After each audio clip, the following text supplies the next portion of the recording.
Après le rejet de la candidature de M. Maurice Kamto par le Conseil constitutionnel, j'ai écrit un texte que j'ai beaucoup hésité à poster. J'aurais peut-être dû. Ce texte-là, j'espérais en fait que les stratèges de MRC, et j'ose espérer qu'ils avaient vu cette avenue-là. Ce texte-là, en fait, présentait quelle était la stratégie du RDPC en ce moment et quelle était la faille dans la stratégie du RDPC en ce moment. C'est pour ça, si vous vous rappelez, que dans plusieurs de mes vidéos précédentes, j'insistais sur le fait de ne pas focuser sur la candidature du président Paul Biya. Justement en prévision de ce que j'anticipais comme étant un transfert de pouvoir à l'intérieur du RDPC. Et le pourquoi aussi j'ai pas publié cette vidéo, c'est parce que je ne voulais pas donner à l'adversaire la possibilité d'entrevoir cette faille, parce que j'espérais qu'il n'avait pas vu. Et s'il l'avait pas vu, et que le MRC l'avait vu, alors le MRC devrait faire vraiment un travail de fond, MRC Manidem, parce qu'il doit avoir une taupe à l'intérieur du parti. Parce que techniquement, le RDPC, c'est possible, mais je doute fort, compte tenu des individus qui dirigent ce parti-là. Peu importe ce qu'on peut dire. Mais de toute façon, qu'il est découvert ou qu'il n'est pas découvert à travers, parce que ce qui me laisse sous-entendre qu'il est découvert, c'est l'évocation de l'article, si je ne me trompe pas, 128 de la loi électorale. Donc, ils sont dans une forme de précipitation. Et je vais revenir sur cet article-là. Peu importe cela, qu'on me confirme en fait que le choc entre le peuple et le système RDPC est inévitable. Il est inévitable. Ce n'est plus un débat encore dans mon esprit, il est absolument inévitable. Et je donne très peu de temps à vivre à M. Yebga. C'est une parenthèse. Je vais revenir brièvement là-dessus en une phrase. Très peu de temps. Pourquoi je vous dis ça? C'est que suite au rejet de la candidature du professeur Maurice Kamto, de M. Maurice Kamto, et au passage évidemment de la candidature de Paul Biya avec ses 11 apôtres, Paul Biya et ses 11 apôtres, il est important que je révèle cela aujourd'hui.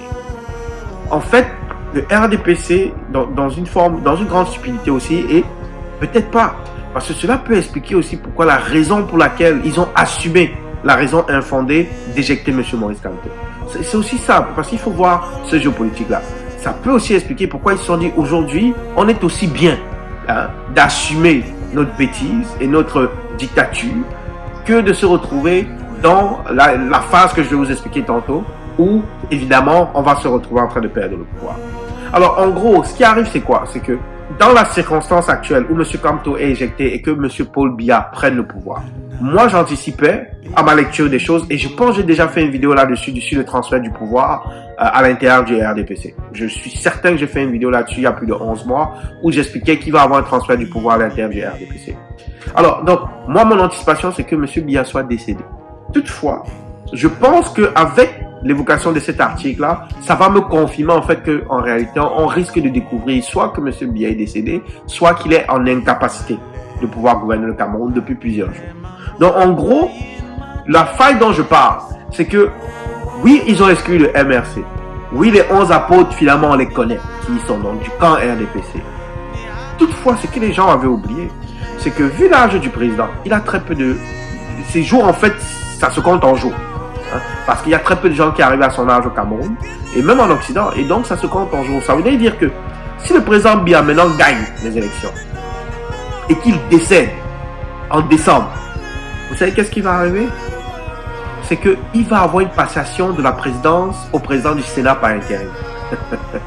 Et le président du Sénat par intérim a entre 20 jours et 120 jours au plus pour déclarer la vacance de la présidence et déclencher une élection présidentielle pour élire un nouveau chef de l'État. Donc ça veut dire que malgré toute la colère ici, on va se retrouver en élection dans moins de 2 ans. Et ce sera quoi le justificatif pour éjecter Maurice Kamto? Vu que, anyway, Yebga ne sera plus vivant d'ici là. Car je vous rappelle que ce système-ci là se fait un malin plaisir d'éliminer des complices nuisibles.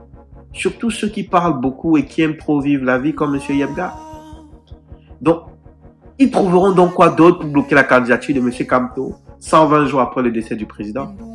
À ce moment-là, ils devront pleinement assumer leur dictature et le peuple confirmera son choix de vivre sous une dictature. Ce n'est que ça. Si le peuple continue à tolérer ça, le peuple à ce moment-là confirmera, déjà le 12 octobre, confirmera en partie son choix de vivre dans une dictature. Je vous ai dit, chacun va jouer sa partition. Chacun va jouer sa partition. Donc, si, et dans la précédente vidéo où je parlais de la passation de pouvoir à l'interne, c'est que mon anticipation était que, évidemment, ils vont faire le transfert du pouvoir au président du Sénat, mais le président du Sénat à quel âge? Donc lui aussi, subitement, il peut avoir une crise cardiaque. Et ensuite, on va transférer le pouvoir à son suppléant. Donc, l'élection du président Biya aurait donné une opportunité aux gens du RDPC de tout de suite procéder à différentes nominations. Que ce soit même en changeant le président du Sénat ou en changeant son suppléant. Par contre, il n'aurait pas pu éviter une élection dans les 20 à 120 jours suivant l'incapacité du président de la République. Ça n'aurait pas été évitable. Je vous dis que même Dieu et les ancêtres ne sont pas fous. Les RDP6, selon ma lecture à ce moment-là, étaient coincés. Parce que, de toute façon, en plus, ils doivent faire des législatives après les élections d'octobre. Et même s'ils les repoussent, les présidentielles devront quand même être faites. Alors la vraie opposition aura une autre chance avec d'autres gens, d'autres jeunes, comme peut-être Valère Bessala, s'il le juge crédible, de se lancer et de pouvoir venir faire une compétition. Donc, ça rendait les choses compliquées pour le RDPC. Parce que on se serait retrouvé en élection dans moins de 2 ans. À nouveau. Sauf que, à ma grande surprise, je vois une publication ce matin de la CRTV sur un supposé article 128 du Code électoral, selon lequel, si un candidat présenté par un parti politique est déclaré inéligible par le Conseil constitutionnel, après la publication des candidatures, il peut être remplacé par un autre candidat, proposé par le même parti. Ah, ça c'est un problème. Donc, ça c'est un très gros problème. Très très gros problème. Et ce remplacement doit intervenir dans un maximum de 3 jours, suivant la décision du Conseil constitutionnel. Et regardez maintenant où on se retrouve. On est déjà dans la 2e journée. Donc, les résultats sont sortis quand? Hier. Donc, on est déjà dans la 1re journée. Donc, ça veut dire que ça va être vendredi. Vendredi-ci, c'est le feu.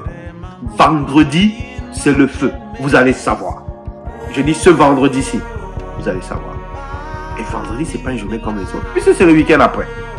Donc les gens n'auront plus de raison d'aller au travail. Donc le système pourra encore plus cadrer la ville. Et c'est là où le peuple va déterminer. On va savoir. C'est là où on va savoir. Vendredi, c'est stratégique. Je vous le dis. 3 jours. Le 3 jours là fini vendredi. On saura qui remplacera Paul Biya. Et si ils commettent l'erreur de ne pas faire remplacer Paul Biya, on se retrouve en élection 120 jours après l'annonce de son incapacité ou de son décès. Ça, je vous le dis. Ça, je vous le dis. Donc, la bataille a été gagnée, elle n'est pas terminée. Et le peuple doit rester vigilant. Le peuple ne doit pas, surtout pas permettre au RDPC de changer de candidat en cours d'élection. Il ne faut pas le tolérer. Il ne faut pas le tolérer. Vous devez savoir une chose. Là, il y a un ballon d'essai. La CRTV a posté ça pour voir la réaction du peuple. Ils veulent tester la température du peuple.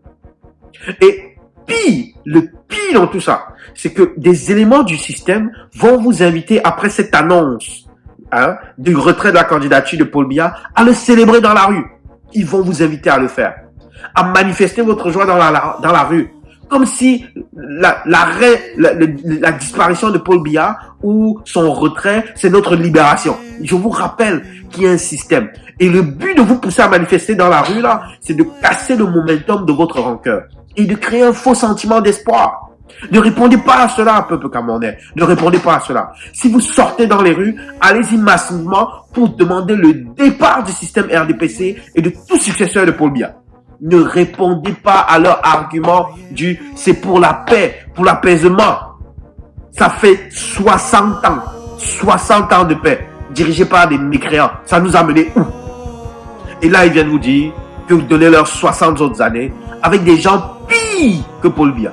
Paul Biya n'a jamais permis, à ma connaissance, un meurtre aussi horrible que Martinez Zulu. Mais ses successeurs l'ont fait. Vous ne devez pas flancher. On se bat pas par contre. On ne se bat pas contre Paul Biya, mais contre le système RDPC. Vous ne devez pas flancher. Je vous le dis. Ce n'est pas terminé. Et très précisément, le MRC ne doit s'allier à aucun des 11 apôtres. Aucun. Il n'y a aucun dans cette liste, à moins que vous ayez des informations nouvelles, mais il n'y a aucun dans cette liste des 11 apôtres qui mérite que le MRC, Maurice Kamto s'allie à eux. Même si les gens viennent vous expliquer que c'est égoïste, ce n'est pas égoïste, c'est intègre. L'intégrité est égoïste. L'intégrité est égoïste. Parce qu'un homme intègre, on va lui demander de se corrompre pour le bien commun. Mais parce qu'il est intègre, il va dire non. Il va dire non. Ne vous laissez pas avoir. Restez vigilants. Restez vigilants. Ce combat n'est pas terminé. C'est pour nos enfants et nos petits-enfants.